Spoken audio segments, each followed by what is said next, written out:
And also, I suppose, looking forward for many of the people in this room, because there are a lot of people's businesses which have been affected by this. If you had to give lessons to other people who are now looking at this issue, perhaps more seriously than they have done before, is the really bad issue, and I suppose I'm thinking some ways about the media industry in this, is that giving top performers more room for maneuver or whatever than people, or more discretion than people thought, is that top performers need to be treated the same as everybody else? I think they absolutely need to be held accountable. One of the really valuable lessons that I got early in my life was actually through Jack Welch, and he said, you know, it's very tempting to allow top performers to misbehave in any way, but for me, he was talking about being aligned with the CEO. Sometimes you allow top performers, the tendency is, well, let them get away with some kind of behavior that is not the right behavior because they're so good. And what Jack told me very early on is that it's the top performers who are problematic culturally that are the most dangerous, because they have followership within the company, because people look up to them. So he's like the dumb person who is bad culturally. He's not the problem, because everyone says, well, that's a dumb person, so who cares? It's the smart person who has followership. So it is incredibly important for the top performers to actually be held to account more radically than anyone else, because they're the ones who have followership at the company, and they have to set the example. So for me personally, that has absolutely guided how I've managed. Expedia was a company that had, you know, excellent cultural values. And one of the first things we did at Uber was to go out and reset our cultural values, and we call them norms, because to me, it's not just these values that you put on the wall and kind of people stare at and you know, it's all nice. It's about behavior. And we set out to change behavior at Uber, and I think that the company was thirsting for it, and we are starting on a path, and I believe it's going to be a positive path.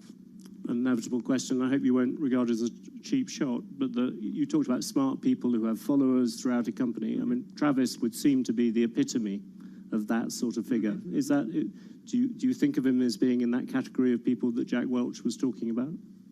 I think, listen, Travis was the CEO of the company, and he had incredible followership, and he was held to account, right? I mean, he's no longer the CEO of the company.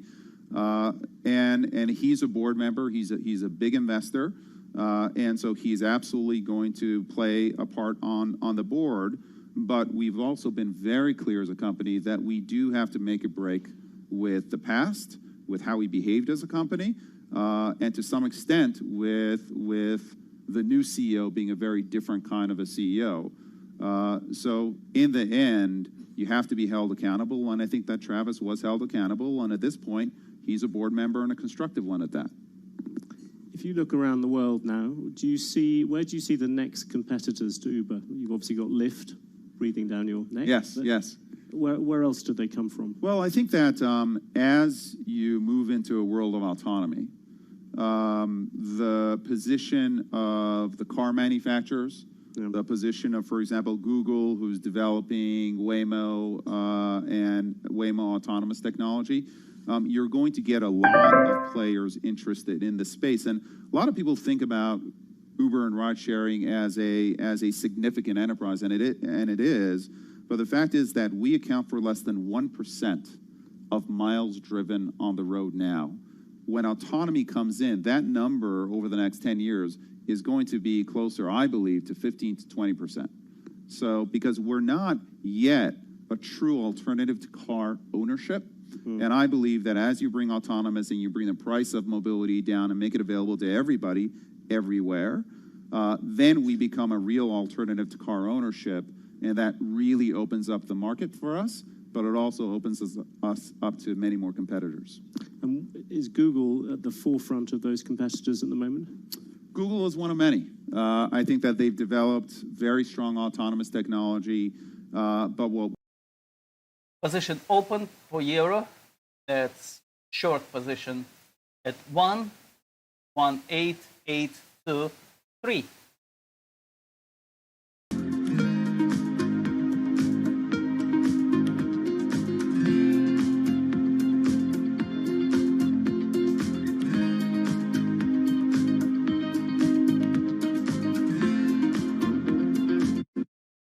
This is Bloomberg Business Week. Insight from the reporters and editors who bring you America's most trusted business magazine. Plus, global business, finance, and tech news as it happens. Bloomberg Business Week with Carol Masser on Bloomberg Radio. Yes, indeed, everyone. This is Bloomberg Business Week. It's Jobs Friday, November 6, 2020. But again, what everybody wants to know about, what investors ultimately want to know about, is the election 2020 outcome. That's our focus over the next few hours. Safe to say the tone of the outcome has shifted a bit over the past 24 hours. So we'll get into that in just a moment. First up, though, let's get a check on today's trading day. Let's check in with Charlie Pellet. That rally running out of steam here. Yes, it is. However, we've got the S&P higher, NASDAQ higher, but truthfully, we've got the S&P swinging between gains and losses. Mixed is what they call it right now. Major averages, though, still on track for the best week since April. Jobs data topped expectations. Congress rekindling stimulus optimism. We'll be exploring those topics this afternoon right here on Bloomberg Business Week. Here's where we stand. S&P up now by 2 points. That's a gain of 0.1%. NASDAQ surging 13 points, up 0.1% right now. The Dow is down 43 points, lower by just about 0.2%. 10-year, the yield there 0.81%. Gold is up $4 the ounce at $19.53, up by less than 0.2%. West Texas Intermediate crude slumping 3.7% at $37.33 a barrel. Cannabis stocks extending their gains into a second day today among some of those names. Aurora Cannabis, it is up now by 67.1%. I'm Charlie Pellet. That's a Bloomberg Business Flash. Heading higher. See what I did there, Charlie Pellet? Didn't go unnoticed by me. All right, Charlie, thanks so much. You're listening to Bloomberg Business Week. We do want to set the Bloomberg Business Week agenda on this Friday because we did have a monthly jobs report, which is interesting. If I go to the most read stories, I can't even find it among the top 20 because we are so focused on the election. Having said that, let's bring in our Bloomberg senior U.S. economist with Bloomberg Economics, Yelena Shalecheva. She's on the phone in Long Island. Also with us is our Bloomberg stocks editor, Dave Wilson. He'll talk about the stock trade in just a moment. But Yelena, come on in on this. Listen, the economy was certainly a part of the election. It will continue to be a part of the election outcome. Tell us what we need to know about the labor report and also, kind of thinking about the election and what it means for policies going forward, especially when it comes to stimulus. Absolutely. So let's start with the payrolls report. And that was a positive report. October payrolls bent the recent trend of deceleration in the labor market recovery. There were a lot of interesting positive things in this report, including net private hiring, which picked up, the unemployment rate that fell faster than expected, and it fell for the right reason. Participation has also picked up, and working hours continue to run above the recent trends. But at the same time, this report highlights the bifurcation of this recovery. So you have the goods sector, which is benefiting from increased demand for household goods. At the same time, you have the services sector, which continues to struggle because they cannot reopen to the full extent to meet all this accelerating virus cases. Right. At the same time, you have unemployed who continue to struggle, and the length of the unemployment is approaching the highs that we saw back after the Great Recession. Listen, nothing's changed. It's all connected. Election outcome, virus, certainly watching the economy, and then, of course, the stimulus package. You guys have a neat story, I should say, that you put out on the Bloomberg, you and Andrew Husby of the Bloomberg Economics team, about the Georgia runoffs. This is talking about the congressional races. Just quickly, what do we need to know as investors about that? So it's very important because the control of the Senate may not be known until at least January 5th. We will continue to guess as both Georgia Senate races look likely to head for a runoff.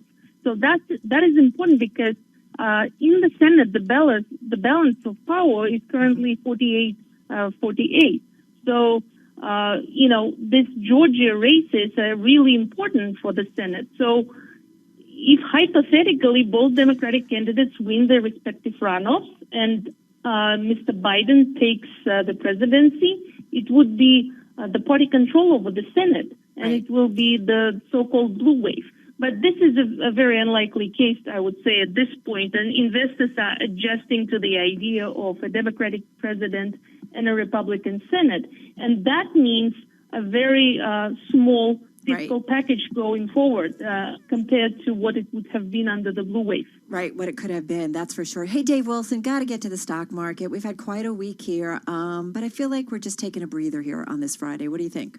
Boy, it sure looks that way. Bear in mind, though, the S&P 500 was up more than 1% the first 4 days of the week. Yeah. And you haven't seen a streak that long since October 1982, when a bull market in U.S. stocks was getting underway. So, to have things kind of pause here, not exactly. I wasn't a business journalist then yet.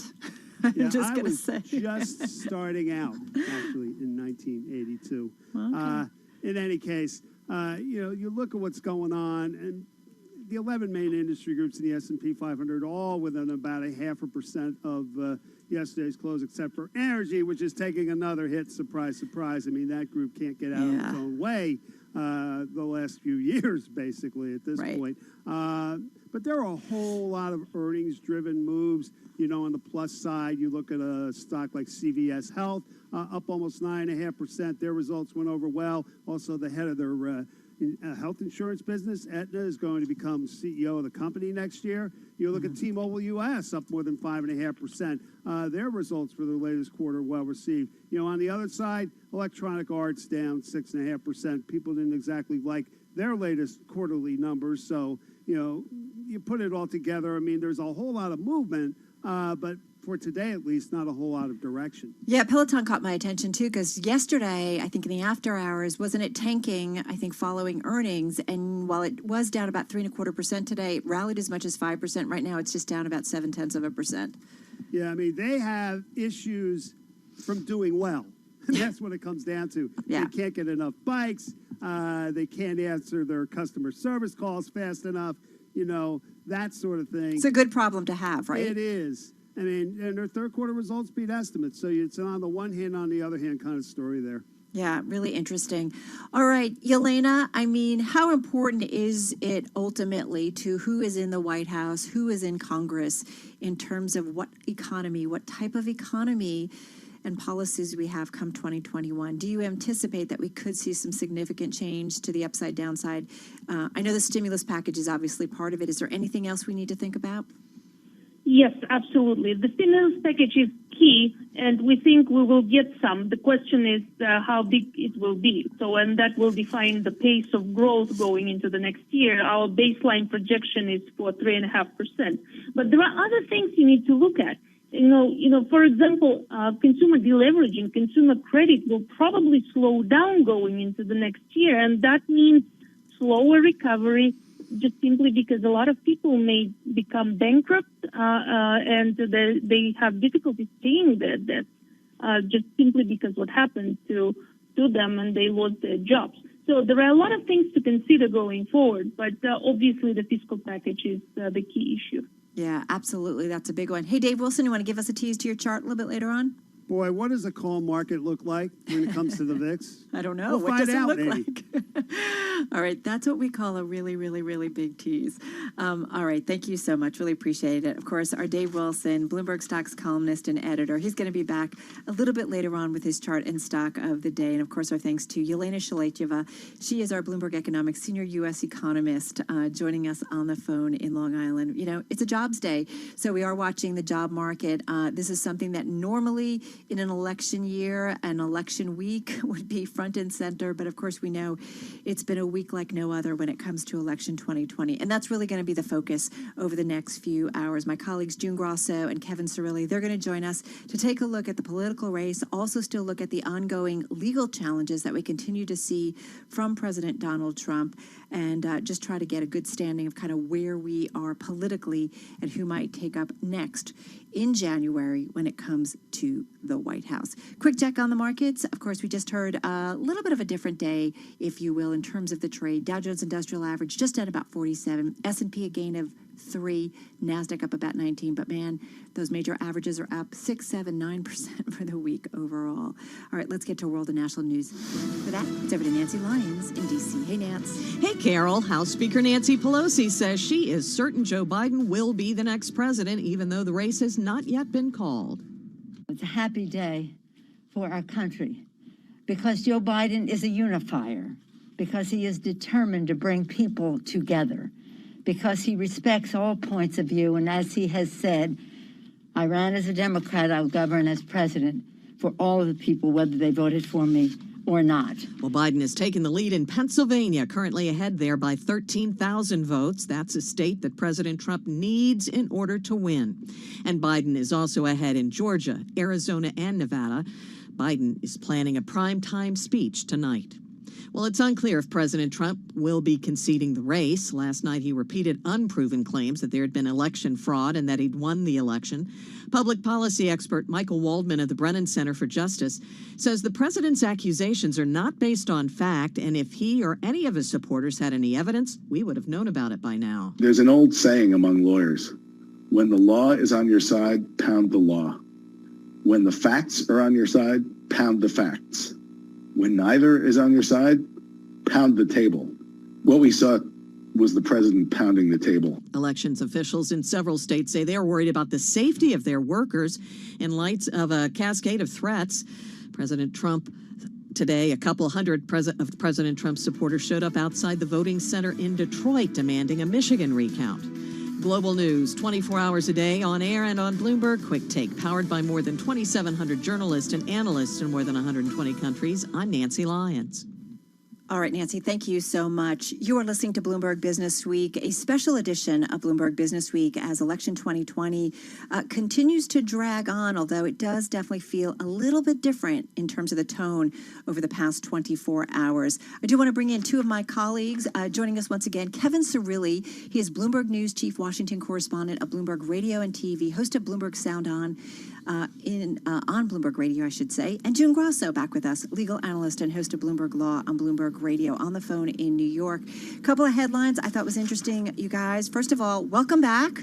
Great to be here. Great Thank to you be for here. having me. Great I to had so much fun yesterday. I said, sure, I'll try it out again. Why not? I have to say, it's nothing like news happening in real time. For those of us who are news junkies, like it's just the way we love to do it. I love the live. I love it. Well, and what's It's interesting, addictive. what's interesting too is what we just heard from Nancy. We do expect a primetime speech from Joe Biden tonight. We did see roughly about 40 minutes ago President Trump saying he's going to pursue this process through every aspect of the law in terms of fighting really the vote and the vote outcome. That's kind of on my, radar, if you will, if I can start with radar. Kevin, what are you watching? When you're looking at how things are evolving? I'm excited to talk with Congressman Denver Riggleman, who's going to join us in the next hour or so, because he's a Republican from Virginia. And here's the thing. He lost his primary, but he's still technically in office. So all of those lawmakers who are about to get out of office, they're always more chatty. And we were talking this morning. Not so worried, right? No, they're not so worried. And at 1 o'clock Eastern time, so it just finished, there was a House Republican caucus call where that's where the members air their dirty laundry. Yeah. So we're going to catch up about that call. Do Republicans think that the president still has a viable path? And is that path worth pursuing? This, of course, is Joe Biden has now surpassed President Trump in votes in Pennsylvania. Nothing's been declared. Right. But the other big question on my radar, and I'll wrap it here, is what will Biden say tonight in the 8 o'clock Eastern hour? Will he declare victory? Will he not? So those are things that we're going to be carefully listening for this afternoon. And I'm guessing it's going to be longer than the 2 or 3 minute conversations that we got from him election night and also yesterday. I know. Let me just remind everybody, Joe Biden has 264 electoral college votes. President Trump has 214. And we know that the number that we're all focusing on, the winning candidate has to have at least 270. So that's where we're coming from. June, you've been watching the legal wrangling. I've heard a lot about that there's not a coherent strategy. There's been claims of fraud, but there's no really legal justice behind it, or legal basis, I should say. So what is still catching your attention? Yeah. Well, what's catching my attention is you just read a statement that the president issued saying that he'll pursue all legal paths to fight the, quote, to pursue this process through every aspect of the law. What does that mean? he's once again they're saying they're going to file more lawsuits, but what are the lawsuits going to be about? They have to have something. They need some evidence, which they haven't had in any of the lawsuits so far. As we've discussed yesterday, the lawsuit in Michigan and Georgia were dismissed outright by a judge, and now it's too late to pursue those particular paths. So they filed late. They're filing over process issues that don't involve a lot of ballots. For example, in Pennsylvania, I just heard that Senator Casey, and he was quoting the Voter Project, said that Biden will win by 100,000 votes. There are still 124,000 mail-in ballots to be processed and about 92,000 provisional. That's a huge margin. So, what can they do in these states that will sue and that will result in a change in the ballots? And the margins enough of matter. a change. The margins. That's what they call it. As I said, the margin of victory. It's the tipping point. So none of these lawsuits that I've seen, like the one in Nevada, it's about 10,000 votes. We're hoping that that the gap between the two is going to be much wider than that. So I am curious as to what they could be suing about. I can't figure out, and I've talked to election law experts, and they're all saying they don't see it. Well, listening patiently is Bloomberg contributor Rick Davis. He's former Republican strategist, former manager of Senator John McCain's presidential campaign. He understands this process so well. He is also a partner at Stone Court Capital. He's in our D.C. studio. Hey, Rick, come on in on our conversation. I heard you talking to David Weston earlier, and you said we're kind of down to the 5-yard line. Yeah, this is really the end of the campaign. The counting is almost complete, as you guys pointed out. There is very little left to actually sort through, and you do get to the point where whatever's left actually won't make a material difference in the outcome of the election, and we're almost there. The ballots left in places like Pennsylvania and Arizona, if they continue to break along the way they have, will result in Joe Biden winning both those states and potentially others. And so I think we're at a stage now where we can, I think, take a step back and say, that this is the conclusion of a process. The process has been legitimate. The process has worked much better than anybody forecasted it would, right? Everybody was worried about Russians hacking our system and, creating all kinds of chaos. That didn't happen. Long lines at disenfranchised voters. There were long lines, but everybody got to vote from what we can tell.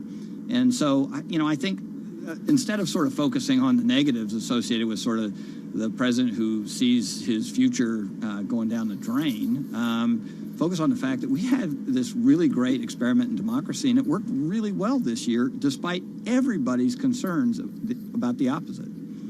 And so that brings up the point that I was talking about before, which is the president said he's going to pursue legal action, and he said that last night. He's talked a lot about the Supreme Court.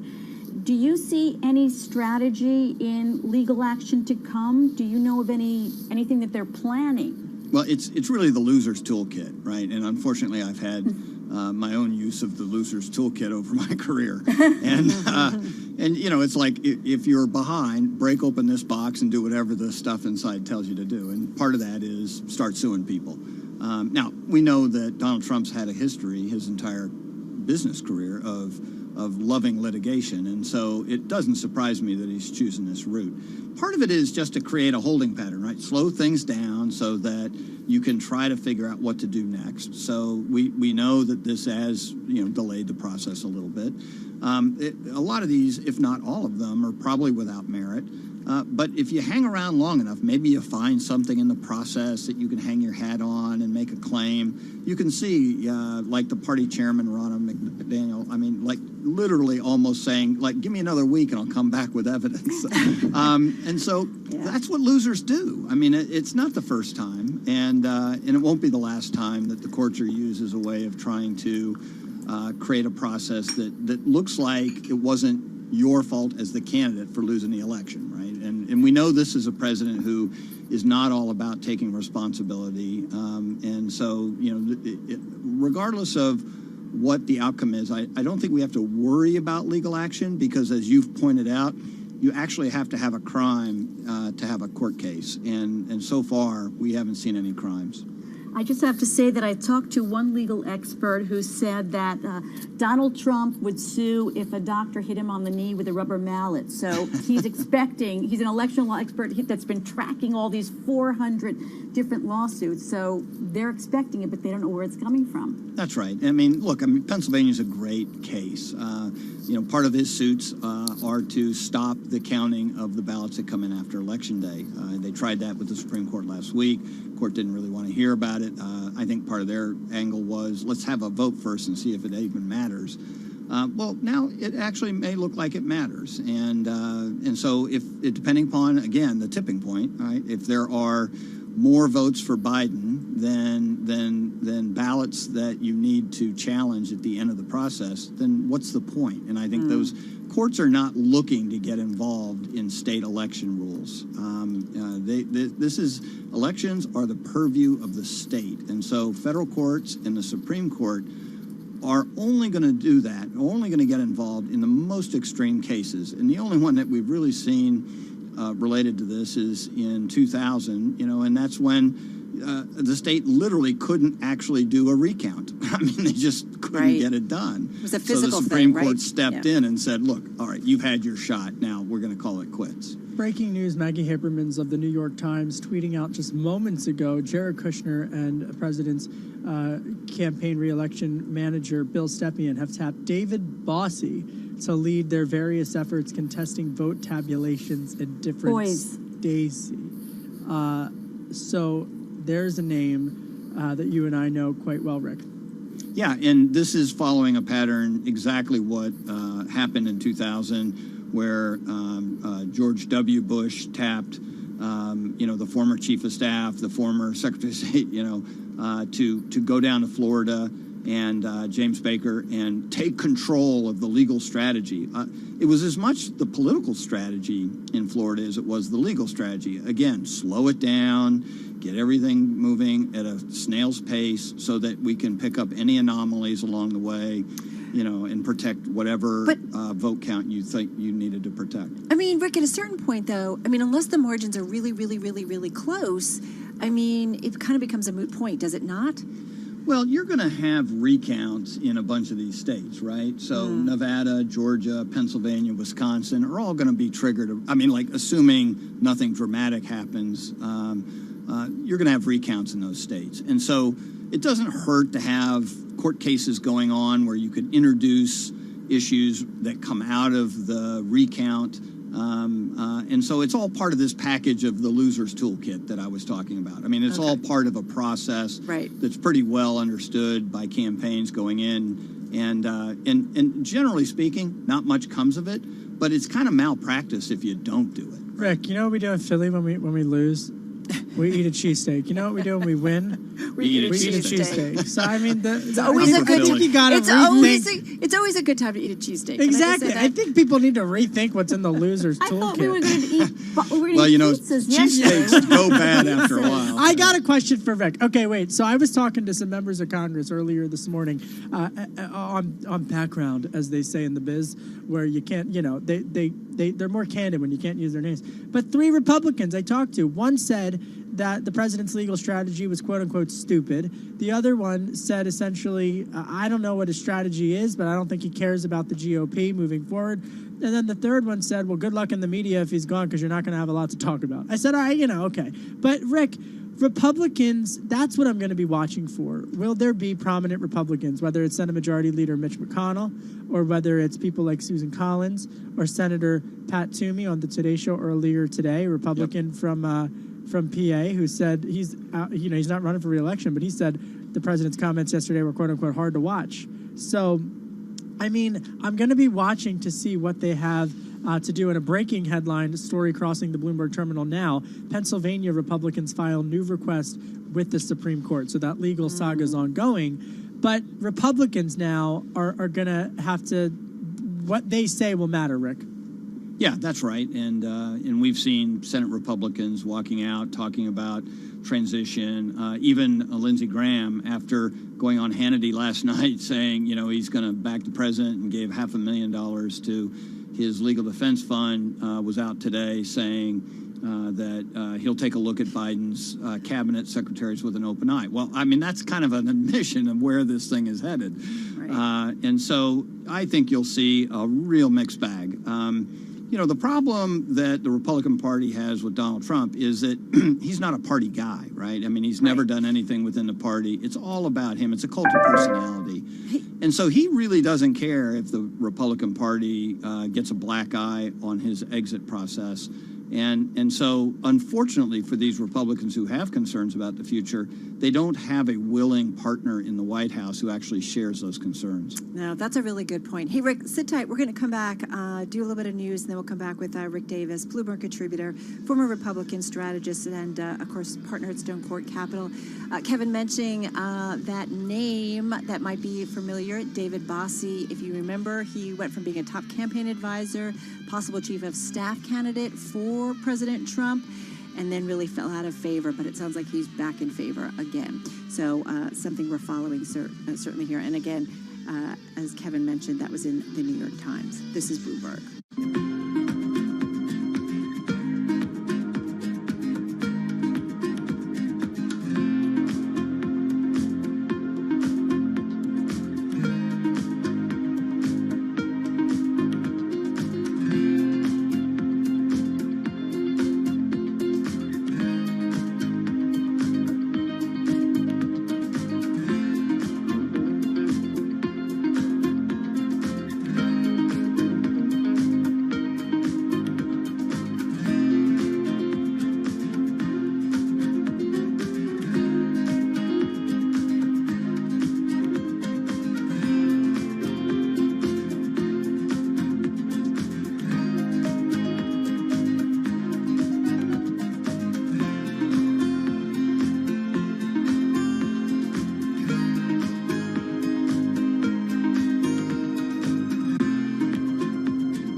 Broadcasting live to New York, Bloomberg 1130. To Washington, D.C., Bloomberg 99.1. To Boston, Bloomberg 1061. To San Francisco, Bloomberg 960. To the country, Sirius XM Channel 119. And around the globe, the Bloomberg Business app and BloombergRadio.com. This is Bloomberg Business Week. Yes, indeed, Bloomberg Business Week on this Friday. I'm Carol Massar. We're going to get back to our roundtable. Kevin Cirilli, June Grasso with me, and we're also talking with Rick Davis, former Republican strategist. So we'll continue our conversation really on campaign 2020 and that outcome.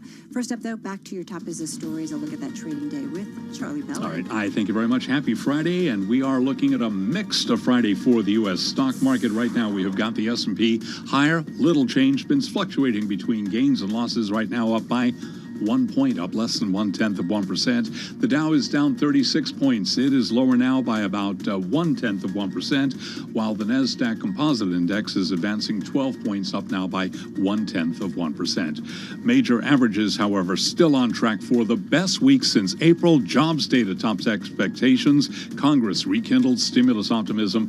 For the week right now, the S&P is up by 7.4%. CVS Health has named Karen Lynch as its next CEO, putting a seasoned insurance executive in place to succeed longtime leader Larry Merlo. CVS shares, they're surging now by 7.4%. Wall Street, meanwhile, keeping an eye on the surge in coronavirus cases and what it might mean if there are new restrictions. Dr. Andrew Pekosh is a professor of molecular microbiology and immunology at the Johns Hopkins Bloomberg School of Public Health. We're going to see hospitalization rates lag behind case rates. So we're seeing some hospitalization rates go up in various states now. That's only going to continue to rise. And it's that burden on the medical infrastructure that is going to be the really critical thing that's going to be dealt with over the next couple of weeks. The Johns Hopkins Bloomberg School of Public Health is supported by Michael R. Bloomberg, founder of Bloomberg LP and Bloomberg Philanthropies.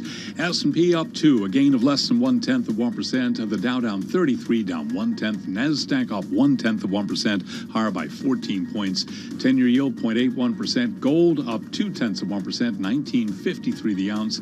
And West Texas Intermediate crude now down 4.2%, 37.17 a barrel. I'm Charlie Pellet. That is a Bloomberg Business Flash. It is indeed. All right, Charlie, thank you so much. You're listening to Bloomberg Business Week. Carol Massar, Kevin Cirilli, and June Grasso, and our guest at this hour, Bloomberg contributor Rick Davis, former Republican strategist. He's also former manager of Senator John McCain's presidential campaign, partner at Stone Court Capital. He's with us from our D.C. studio. Hey, Rick, one thing I wanted to ask you, and it's something that the cover story of Bloomberg Business Week magazine gets into, that whatever the outcome, and we know Joe Biden certainly seems to be on a much easier path to the White House right now, even though the race has not yet been called, that if Donald Trump does not get this second term, does he go away?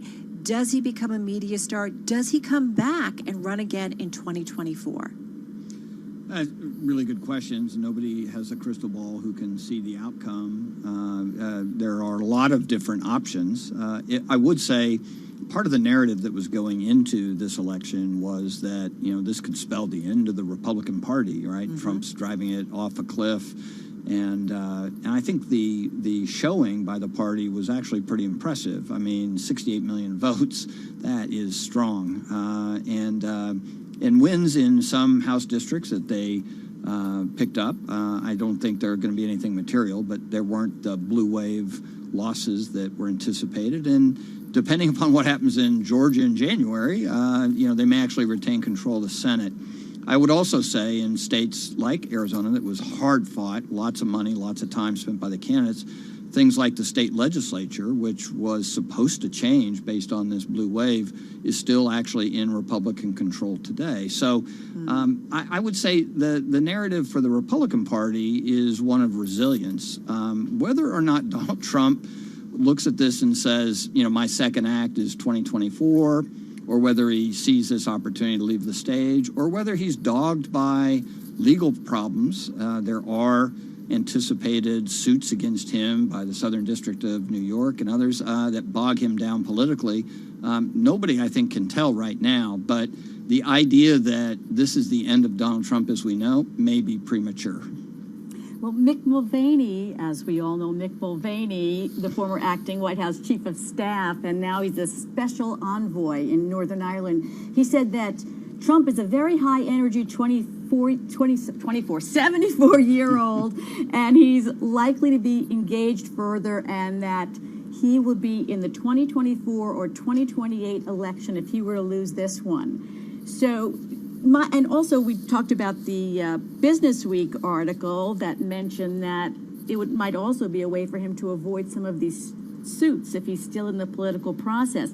So how much do you think that he is going to remain, if he loses, forefront in the Republican Party, and we're going to see his tweets continually? Well, I think he'll probably continue to tweet. It seems to be something he loves to do. Now, whether anybody pays attention to them or not is going to be the big question, right? I mean, he obviously has a huge follower, tens of millions of people who read his tweets every day. The question is how many of those are doing it because they want to see what he's doing rather than actually liking what he's tweeting. But I can't imagine him going away into obscurity. And he may see the political process as a way to stay out of jail. Who knows?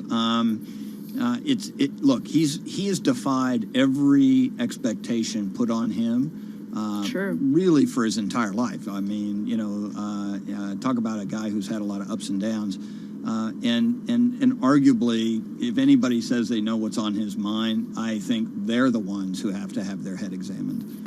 All right, Vic, what happens to the Bush wing of the Republican Party? Because they've been quiet for the last couple of years. Do they make a resurgence? I'm not sure there is a Bush wing of the Republican Party anymore. Don't go to Texas. Look at Texas, right? I mean, arguably I have a lot Texas of family in Texas. Texas is a swing state. George W. Bush played no role whatsoever in this election, even though I think a lot of Bush followers would like to have had him speak out. He is in retirement like no other president I've ever seen. And, even Jimmy Carter was outspoken, and is he 100 years old yet? Or he's got to be close. Ooh, so I think the Republicans have to look and say, you know what, the McCain wing of the Republican Party, the Bush wing of the Republican Party, the Reagan wing of the Republican Party, the Romney wing of the Republican Party. I mean, all these people have to look at the future and say, you know what, our formulas worked some, didn't work some. The electorate's different now. I mean, the Bush wing of the Republican Party didn't have white, rural, blue-collar males in it, right? But now it does. So what are you going to do about that? So I think that really all these constituencies, and I know them well, I've served with them and run against them and been for them, they got to look at the political landscape that exists now. It is different than it was 4 years ago. And they have to look at the party and say, okay, what's the appropriate leadership and qualities that you want, and what direction do you want to take it in? Because you are likely, if Donald Trump loses, going to have a vacuum. How do you fill that vacuum? You don't go back, you go forward. Yeah, interesting. And certainly these things are an evolution. As I said, I've got family in Texas, and I've definitely seen, their politics, I think, definitely evolve over the years. Rick, thank you so much. Really appreciate it. Bloomberg contributor Rick Davis, former Republican strategist from our studio in D.C. Let's head back to D.C. and get a check on world and national news with Nancy Lyons. Hey, Nance. Hey, Carol. Democratic nominee Joe Biden is taking the lead in two critical battleground states as the presidential race comes down to the wire. Biden took the lead in Pennsylvania today. He also leads in Georgia. Votes are also still being counted in other swing states like Arizona and Nevada. President Trump last night made a baseless claim that Democrats were trying to steal the election. But Pennsylvania Republican Senator Pat Toomey told CBS this morning so far he's seen no evidence of that, especially in his state. I am not aware of any significant fraud, any significant wrongdoing. If it's happened, then the evidence needs to come out. We need to go to court. We need to punish the wrongdoers. We need to redress whatever went wrong. But I'm not aware of any such evidence. Senate Majority Leader Mitch McConnell is refusing to elaborate on his tweet, in which he said every legal vote should be counted, every illegal vote should not be counted. I'm not going to answer any hypotheticals about where we go from here. I think this is ultimately going to be decided exactly what I said in my tweet. You're going to have contests. You're going to have court decisions. That's how we settle these kinds of disputes in this country. Well, the NBA says the players have agreed agreed to start a shortened 72-game season December 22nd, and the next season will not be played inside a bubble, but in the real world. The NBA's bubble this year was an experimental idea that moved teams into a sequestered Walt Disney World campus. It did the job. The league didn't have a single case of coronavirus. Global news 24 hours a day on air and on Bloomberg Quick Take, powered by more than 2,700 journalists and analysts in more than 120 countries. I'm Nancy Lyons. All right, Nancy, thank you so much. Really appreciate it. Carol Masser here on Bloomberg Business Week along with Kevin Cirilli. One story I want to mention, just a little bit off of politics, Kevin, if I can. CVS tapping Karen Lynch as its new CEO. So this is a seasoned insurance executive going to take over for Larry Merlot. What's interesting to me is it's another woman as a CEO, which we don't see a lot of. No, and we don't see enough of. And look, I think another major development here that she's going to have to oversee is the execution of the vaccine. I mean, assuming that comes out, whether it's in 3 months or in 15 months. But CVS is without question, Carol, going to just play such a massive role in that supply chain. Yeah, absolutely. I've caught up with Larry Merlot, and kind of what CVS was doing along the way. So they are certainly going to have a big role. I think it's interesting, too, on a day, and we're going to talk about this in just a moment with our own Rebecca Greenfield, who's got a story in the magazine that just talks about a record number of GOP women being voted into congressional seats. I mean, it is, right? Kevin, you watch this inside and out. I mean, how Congress is transforming a little bit. True, and not fast enough. But I think from a broader standpoint, there was a lot of soul searching that happened amongst a lot of Republican strategists that I spoke with after the midterms of 2018. And I'll be honest, some of them were jealous to see just how quickly the Democratic Party had diversified. And one thing we should mention is that Kamala Harris is on the cusp of breaking a huge barrier. And as you mentioned, we'll talk about that coming up. Yeah, I think that is so important. I think, listen, if any given year between the virus, what happened with George Floyd in Minneapolis, that we understand that we need to make sure that we have a diverse and inclusive society at all levels, in public life, in private life, and that it really is an important issue. So you're right. We're going to talk about that. Some Friday wisdom. Amen, brother. Some Friday wisdom. Looking forward to that conversation.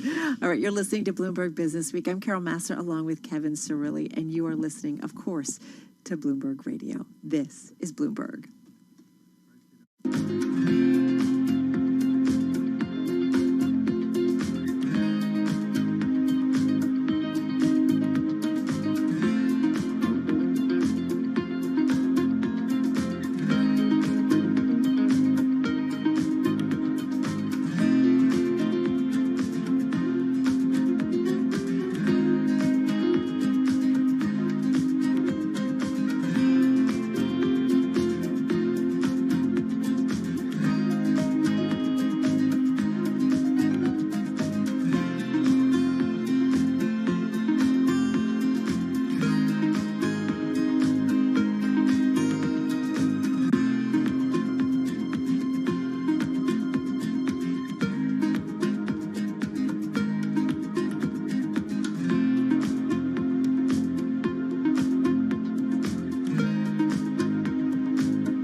Headlines and breaking news 24 hours a day at Bloomberg.com, the Bloomberg Business app, and at Bloomberg Quick Take. This is a Bloomberg Business Flash. From Bloomberg World Headquarters, I'm Charlie Pellet. To move lower now for the Dow, the S&P, and NASDAQ. The stocks have been fluctuating, but right now looking at a 5-point drop in the S&P, down by about 0.2%. Major averages, though, still on track for the best week since April. Jobs data topping expectations. Congress rekindling stimulus optimism. We're talking about those topics this afternoon right here on Bloomberg Business Week. 10-year yield 0.81%. We've got gold up 0.1%, 19.51 the ounce, and West Texas Intermediate crude down 4.2%, 37.17 a barrel. After earnings, Zillow shares, they're surging 13.75%. Also out with earnings, looking at shares of Uber up now by 6.5%. Lyft, by the way, reports next week. I'm Charlie Pellet. That is a Bloomberg Business Flash.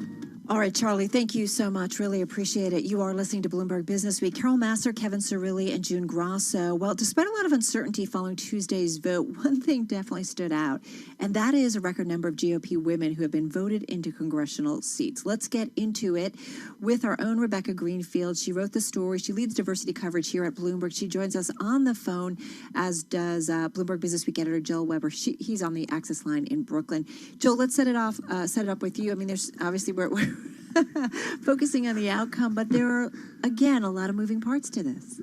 Tons of other storylines, and the blue wave there was so much anticipation of, and remains to be determined if that will end up eking it out, maybe. But regardless of that, there was something of a red fortress. And the most dramatic part to me was this note that Rebecca hit in her story about the number of GOP women in Congress actually reaching a record. How significant was that, Rebecca? Because the other thing that you say in here is that they had very little GOP official support. Yeah, I would say it was, a mini wave. I don't want to overstate what happened. Republican women will have 32 members heading to Congress, at least, as of this talking to you right now. I also want to note that there are a record number of women heading to Congress this year, which I think was a huge storyline in the midterm, but nobody seems to be talking about now. So there is a record number of women of both parties, like together, the parties. But yeah, the GOP tends to just have much less gender diversity than the Democrats do. And so their record-breaking number is much smaller, but they did break the record this cycle, and I do think that is notable. And when you look at it, Becca, what was the elements of that surprised you the most about the races that they ended up winning in? Yeah, so they were expected to increase their numbers. Like you said, they were at a pretty low number going into this election, so they were expected to add to their numbers. So that wasn't the surprise that was going to happen. But the thing that was surprising is that there were some wins in some swing districts that were expected to or predicted to or more likely to go to Democrats that these women did end up winning. And so there was Maria Salazar in Florida. There was a woman named Lauren Boebert in Colorado, who won, and there were some of these races that weren't expected to win that women ended up getting for the GOP, showing that these women were strong candidates. Rebecca, I'm wondering how much there was of party leaders, or, for example, in the Democrats, you have Emily's List, picking candidates and supporting them. Was there any kind of support or any kind of outreach from party leaders to Republican women to get them to run? Yeah, so this is a big difference between the two parties, is that the Republicans don't like to play in primaries, and that means that they aren't doing what Democrats are doing, which is making a concerted effort to get a certain type of candidate, like a woman, on the ticket. And I think that does really show in the numbers differences. Even though Democrats aren't likely to beat their records, maybe they will meet it, maybe they will beat it, but probably not likely, they still have 3 times the number of women heading to Congress. And that's because they do have this really well-funded, well-oiled machine that has Emily's List, which raises a ton of money, and they make a concerted effort to do it. The Republican Party just doesn't do that. But there was a little bit of a shift in the party. Congresswoman Elise Stefanik, who's from New York, said that she wanted to make an effort this time around because there was such a poor showing last time. And so she has her own packet. It was much smaller than Emily's List, but at least 12 of the women that she supported did win their races this cycle, showing that with a little effort, you can really make a difference and get some good candidates on the ticket. Rebecca, in my neck of the woods, Elise Stefanik is seen as a rising Republican star. And we should also note, I mean, people like Kellyanne Conway, Senator Marsha Blackburn, I mean, they were also behind the scenes really pushing to drive this home. Rebecca, great story in Bloomberg Business Week. And let me follow up on this. I mean, when you play it forward into 2024 a little bit, you can't talk about the the cast of characters on both sides. We won't go into hypotheticals, so let's just stick with Republicans. Nikki Haley, Marsha Blackburn, there's the governor of North Dakota, Kristi Noem, I think that there's many women in the Republican Party right now that, quite honestly, Ronna Romney McDaniel, the chairwoman of the RNC, they're excited about. Yeah, we wrote about this in Business Week in September, that there was a record number of Republican women who ran for office this year too. And they are a different kind of Republican woman that we maybe stereotype or are used to seeing. They're more right-wing, more the party of Trump. I mean, it's the direction the party is going, and a lot of the people that you named are definitely in that image. Becca, I wanted to actually ask about the other party, the Dems, and sort of like, if the Republicans made up this ground, what did it look like on the Democrats' side for women? Yeah, so as I meant, it looks like right now there will be 102 Democratic women heading to Congress in January. That number, will probably change.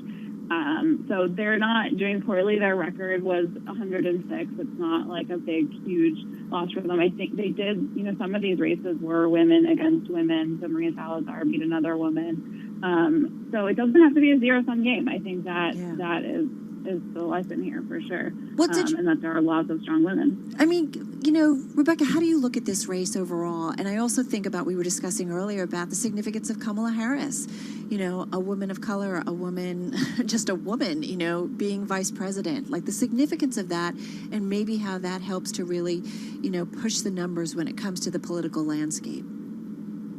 Yeah, in the end, the president, the race definitely didn't have the gender dynamic at the presidential level that we saw last time. I think at this level, it's, important for us to have a more representative democracy. A lot of scholars will say that too. I don't think that's a controversial statement. So I think gains here are good for representation for sure. This will, if Biden wins, it will be a huge milestone for women in office. Yeah, really, really, really significant. No doubt about it. All right. Hey, listen, thank you so much. Always appreciate when we get some time with Rebecca. Rebecca Greenfield, she wrote this story. Check it out. It's in the magazine. It's online and on the Bloomberg. She leads diversity coverage here at Bloomberg. Joining us on the phone, also with Bloomberg Business Week editor Jill Weber. Great issue, so be sure to check it out. A lot of stories when it comes to the election. You're listening to Bloomberg Business Week. I'm Carol Massar, along with June Grosso and Kevin Cirilli. For those of you listening in New York, D.C., and San Francisco, watching on YouTube, Bloomberg Business Week, we're going to continue, lots to come. If you're listening on Bloomberg 1061 in Boston, Bay State Business is coming up next.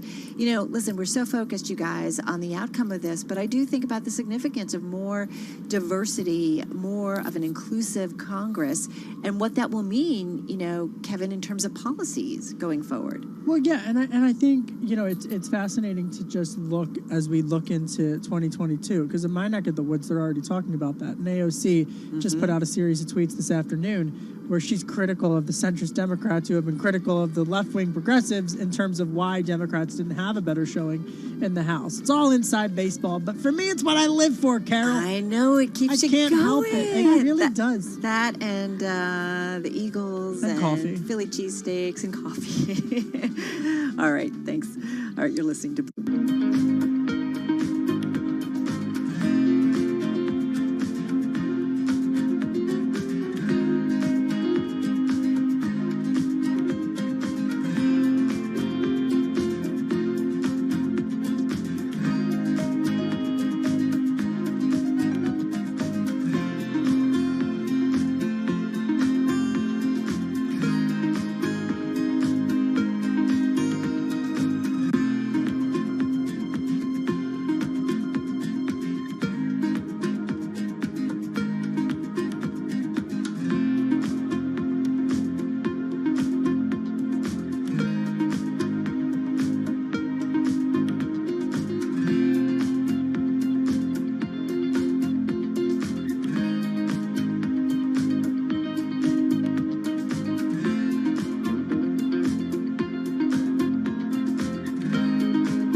Bloomberg World Headquarters. I'm Charlie Pellet. We move into the final hour of trading on this Friday, November 6th. We've got the Dow, the S&P, NASDAQ, all trading lower. Major averages, though, on track for the best week since April as jobs data topped expectations and Congress rekindled stimulus optimism. Now on the week, the S&P 500 index is showing a gain this Friday of 7.22%. S&P, though, has been fluctuating between gains and losses after a 4-day rally added more than $1.5 trillion to the value of stocks. Hiring outpaced expectations in October, defying calls for a slowdown in the economy as the virus continues to spread at a record pace. Economists and investors are keeping an eye on wages, especially so-called hazard pay for low-wage workers in high-risk jobs. Ellen Zentner is chief U.S. economist at Morgan Stanley. So as things normalize after a vaccine, does that hazard pay stick, or do employers start to graduate that back downward? And I think it's going to be very difficult for employers to take back that hazard pay. I think it'll be entrenched by then. I think it's going to pressure labor costs in the service sector. But that's something that remains to be seen, and something that equities investors, of course, will have to weigh. And on this Jobs Friday, Southwest Airlines has issued notices for what could be the first involuntary furloughs in its 49-year history, saying a union declined to discuss concessions aimed at cutting payroll costs. Shares of Southwest Airlines, they're down today. In fact, most airlines are trading lower. Right now, we have got Southwest, as I mentioned, down $1.19, drop there of 2.9%. United Airlines Holdings, UAL, down by 3%. American Airlines Group has dropped 1.7%. And rounding out the big four, Delta, lower now by 2.8%. After earnings, Zillow up 13.7%. And shares of Uber, they're up by 7.1%. Recapping, stocks lower. S&P down 9, a drop of 0.3%. The Dow's down 0.4. NASDAQ down 0.2%. I'm Charlie Pellet. That is a Bloomberg Business Flash. You're listening to Bloomberg Business Week with Carol Masser on Bloomberg Radio. TGIF, everyone. This is Bloomberg Business Week. Carol Masser with Kevin Cirilli, Bloomberg News Chief Washington Correspondent at Bloomberg Radio and TV, host of Bloomberg Sound on Bloomberg Radio. June Grasso with us, legal analyst and host of Bloomberg Law on Bloomberg Radio every evening. And joining our conversation is Chris Liu, former Deputy Secretary of Labor. I'm placing a stop on profit for euro at 118.803. Okay, stop on profit, please.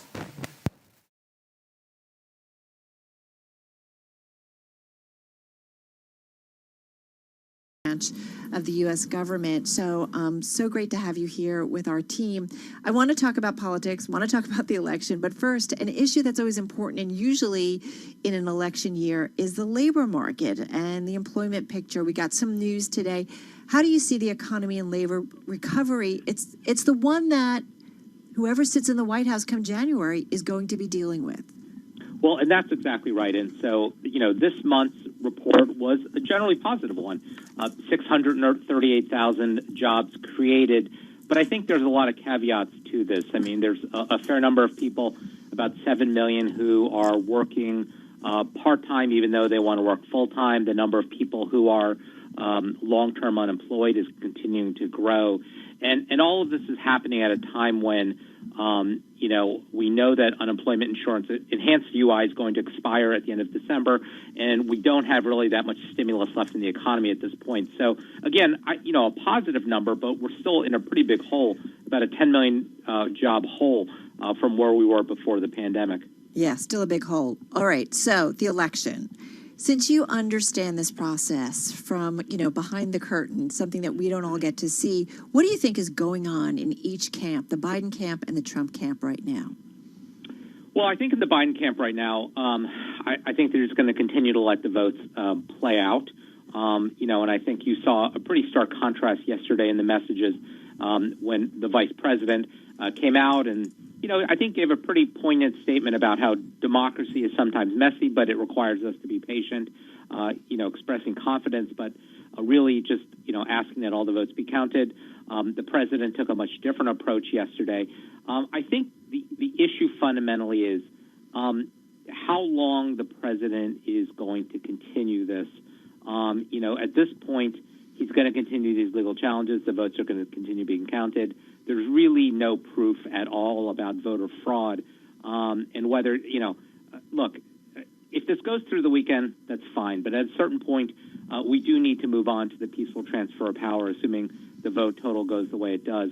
And I think if this continues to play out, I think that really should concern all Americans about, what the continuity of government will look like come January 20th.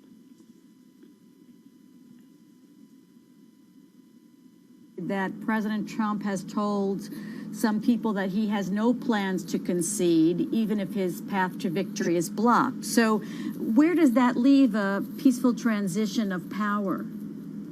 Well, look, I think it's problematic, but I think if there's one person who could probably overcome this, it's Joe Biden. For better or worse, he has spent, 40, as we've been always reminded, 47 years in Washington. But during 47 years, he understands how government works. No one's going to have to write a memo for him about the National Security Council. And he is surrounded by a lot of people that have spent time in government. So I think he can overcome the obstacles, but it's certainly not ideal. And I just know from the experience I had in 2008 running Obama's transition, we really worked hand in glove with the outgoing Bush administration. And that was not only important for the early success of our administration, but really to try to ensure that, any national security, any homeland security threats were assessed and addressed. Chris, Kevin's really here.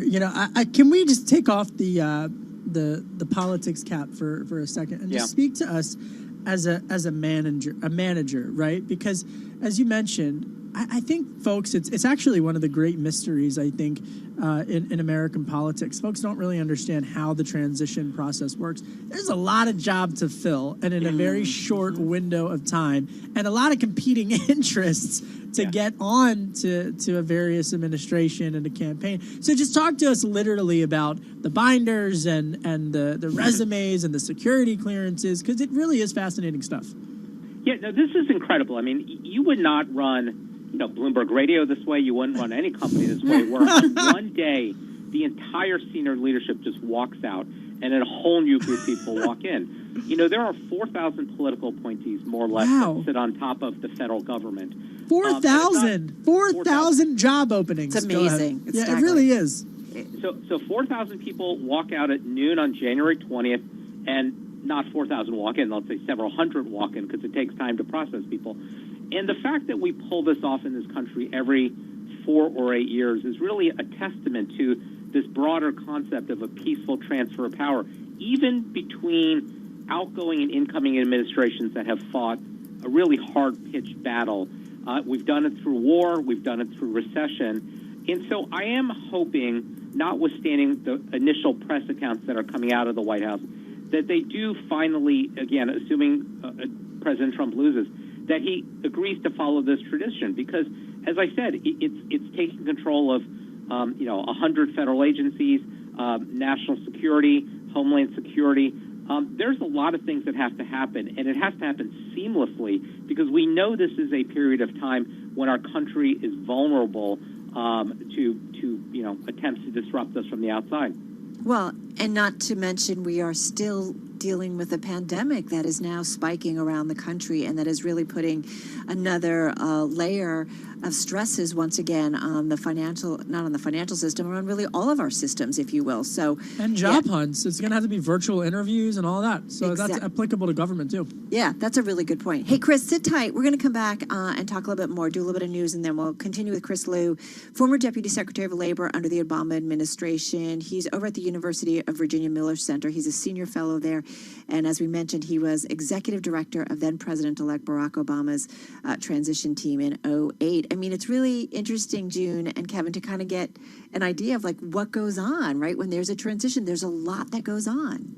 That is so fascinating to me. I've always wondered, and I want to ask Chris when we come back, just about how it works and what happens when they get help from the last administration, and what happens when they don't get help from the last administration. I mean, exactly.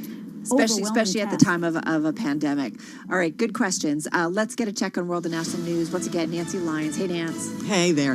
Joe Biden is edging closer to victory as a handful of states continue to count mail-in ballots. Despite no declared winner, Biden is planning to make a primetime speech tonight from Delaware. The Trump campaign, meanwhile, is out with a statement saying the American people deserve to have full transparency and, quote, "From the beginning, we have said all legal ballots must be counted. All illegal ballots should not be counted, yet we've met resistance for this basic principle by Democrats at every turn." Well, Stenson University law professor Clara Torres-Pelosi tells Bloomberg they need to make their case with evidence. There seems to be this effort to cause a lot of confusion and to cast the election under a cloud of doubt. But what we haven't seen is a concrete case of some problem with the election that would give a state to Trump instead of Biden. Well, one of the states where Joe Biden is expanding his lead against President Trump is Georgia. The state's Secretary of State, Brad Raffensperger, a Republican, spoke a few hours ago when the difference between the two was less than 0.5%. With a margin that small, there will be a recount in Georgia. Well, Georgia's Senate race between incumbent GOP Senator David Perdue and Democrat John Ossoff could be going to a runoff. Perdue, while ahead, is falling shy of the 50% threshold needed to claim the seat. And it's possible Georgia will now have 2 runoffs in January. Global news 24 hours a day on air and on Bloomberg Quick Take. All right, Nancy Lyons, thank you so much. You're listening to Bloomberg Business Week. Carol Master, Kevin Cirilli. So, Kevin, New York virus cases, apparently the new cases, they reported the most since early May. So we're at a 6-month high. Yeah. Yes. Right. And we see it happening around the country. And we're just talking with Chris Liu. We're going to get back to him. But this whole idea, I thought it was brilliant. Like this idea of you bringing up and reminding us that this is massive transformation and transition going on while we are fighting a pandemic. Well, to put it in the business speak, I mean, it's a job search, really. I mean, that's how they do it. And we always talk in D.C. about political orbits. Well, suddenly the galaxies are shifting and new stars and new galaxies are aligning, or stars are aligning. I'm not an astronomer. But back to the issue of New York with the spiking cases, this is the thing that I think we in the media, not at Bloomberg, but elsewhere, I mean, there could be additional restrictions in place in parts of the United States. Here in Washington, D.C., Mayor Bowser has added new testing restrictions. We're hearing what the New York City mayor is doing. I mean, look at the UK, look at Germany, look at France, and that could put pressure on fiscal stimulus talks. Right, exactly. And we talked about that at the top of our broadcast with our Yelena Shalechev. Like this whole idea of, what kind of stimulus program will we ultimately get from the new Congress? And will it be less, than we've seen numbers from 1 trillion, I think, to up to like 2 or 3 trillion. And that will certainly have some impact, right, on what kind of economic momentum we ultimately have. And Bloomberg's Saleha Mosen reporting earlier today that Secretary Mnuchin as well as Speaker Pelosi are scheduled to talk in a week or two, even amidst all of the uncertainty. So, I mean, that's another call I want to be in on. Well, at this point, what is Mitch McConnell? I mean, right, he's back in charge. He's going to probably get the Senate he wants to some extent. Is he more likely to give a bigger package, start thinking about 2 years from now and what the voter might want? Or what McConnell's orbit, we talk about orbits, McConnell's orbit is feeling emboldened. That I can tell you. Yeah, much more than Nancy Pelosi, right? Yes, yeah, absolutely. Yeah, it's really fascinating to watch. Yeah. All right, we're going to continue covering this. And when it comes to virus, I got to say, everybody is a little nervous, certainly here in New York, especially as the holidays come on us. We're all inside and we have these groups. We're getting a lot of warnings from officials. You're listening to Bloomberg.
Headlines and breaking news 24 hours a day at Bloomberg.com, the Bloomberg Business app, and at Bloomberg Quick Take.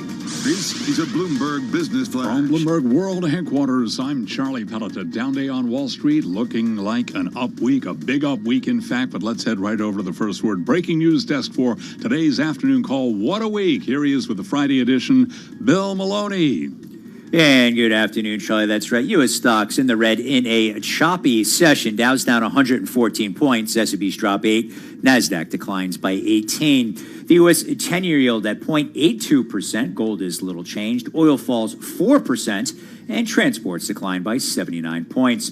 Among the main 11 S&P sectors, only consumer staples and healthcare were in the green. Energy and financials led to the downside. And leaders to the upside in the Dow, J&J, Walmart, and Honeywell, while UNH, JP Morgan, and Dow Inc. led to the downside. After earnings, Hershey gained 3%. Drugstore CVS gained 6.5%. And in other news, Biogen is halted for news pending. That is coming out right now, and the Biogen study fails to show Alzheimer's effectiveness. That comes out of the FDA panel. Wrapping things up in U.S. politics, the Biden campaign is said to plan an event tonight.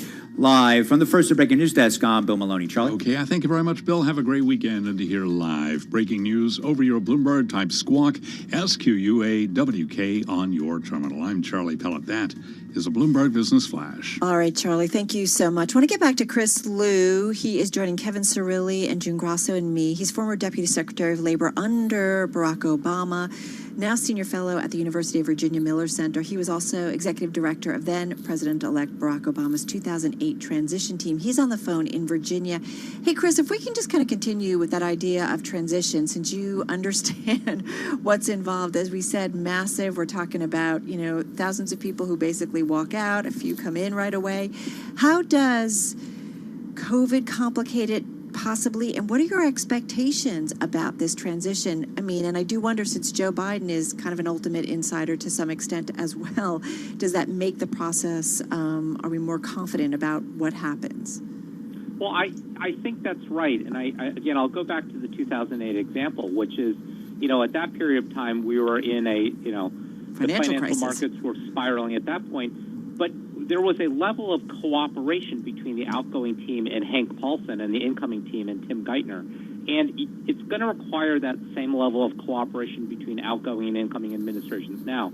I mean, to be clear, there's only one president at a time, but understand that the policies that this administration is taking, in order for them to be successful, will have to be continued by the next one. So at least being read into what they're thinking about, not only in terms of economic plans, but really in terms of dealing with COVID. It would be a disservice for the Trump team not to read the Biden team into, let's say, Operation Warp Speed on vaccine development. The Biden people should understand what the plans are for development, production, distribution, so that it's a seamless transition in the national interest. And this is, I think, one of those times where, both sides have to put aside their differences and work on behalf of the common good.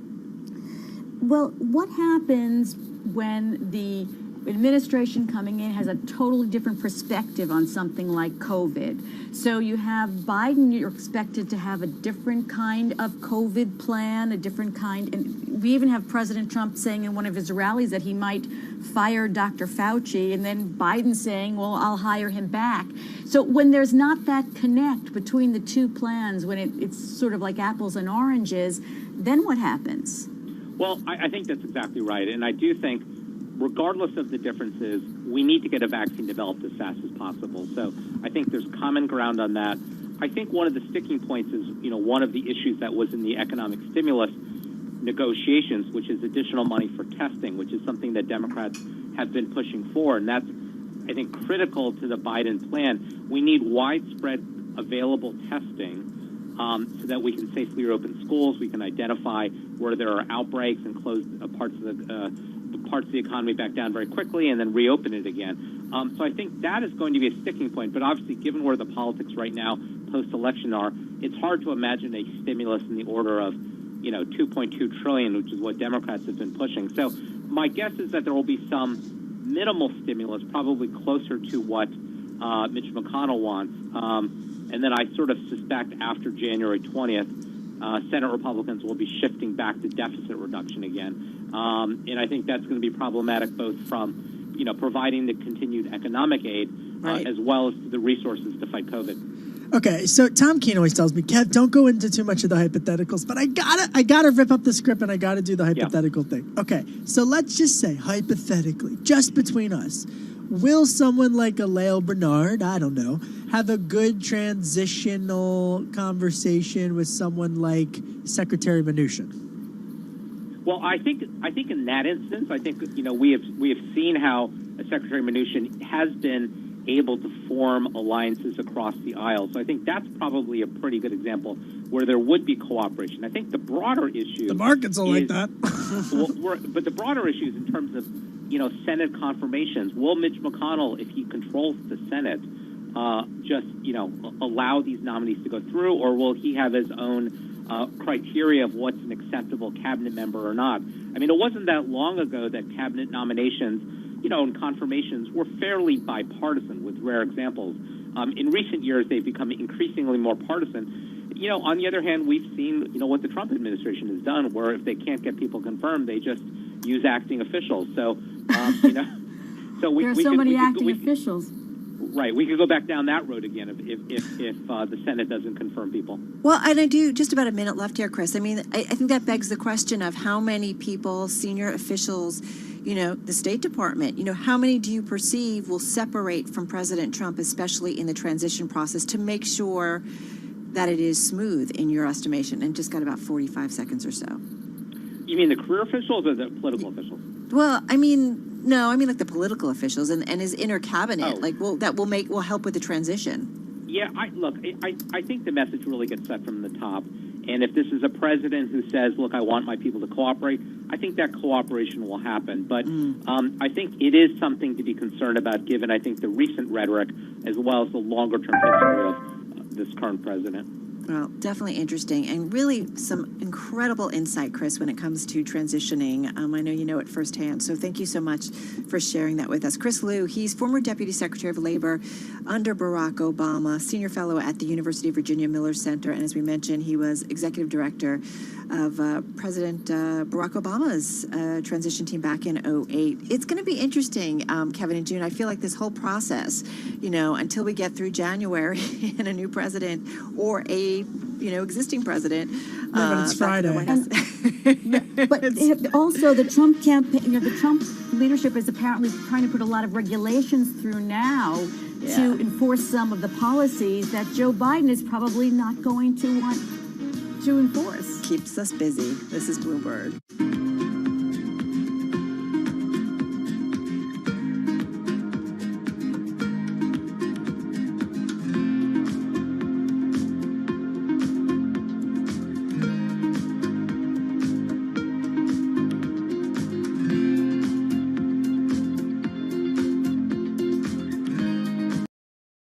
Position closed on euro at 118.803.